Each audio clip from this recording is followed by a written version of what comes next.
interpreting is a translational activity in which it produces a first and final translation on the basis of one-time exposure into the expression in the source language. Interpreter works with the spoken words with the particular context to convey a message from one language, or usually called as source language, into another language, or usually called as target languages.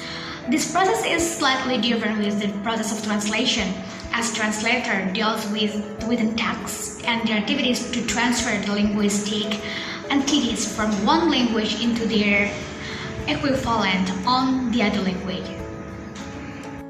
As interpreting consists of establishing the oral and manual communication between two or more persons who are not speaking in the same language sign, it has an important role to have a communication by establishing the communication between the professional and the person with limited English proficiency or maybe any other target languages. In addition, the theory of interpreting not only can be applied in the field of education and linguistics, but also in other fields such as medical and health, legal setting, business, industry, government, and many more.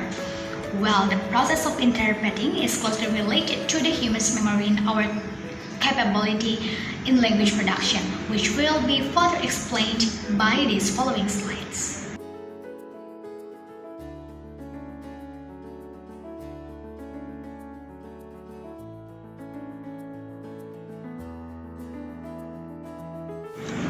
Memory refers to the process of the brain by which data or information is acquired, stored, and retrieved when needed.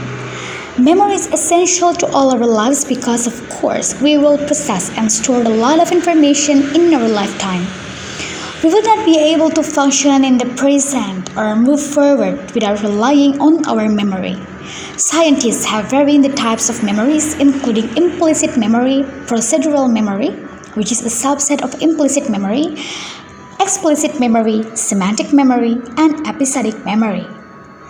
As memory itself can be related as a process, start from we get the information and then store it as a short-term memory, and then we'll learn to get the process down until the information goes to our long-term memories. Meanwhile, language production is a concept to convey a spoken or written language. It can be characterized as transforming a semantic structure into linear form. This process involves the retrieval of information of the memory and can be related to the domains of long-term memory. So, what is the relation between memory production and interpretation?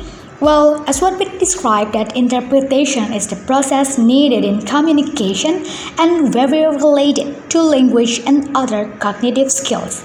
Here, our left hemisphere of the brain, which is responsible for language and speech, will absorb the information spoken in the source language, and then the right hemisphere of our brain plays a large part in interpreting the visual information and spatial processing.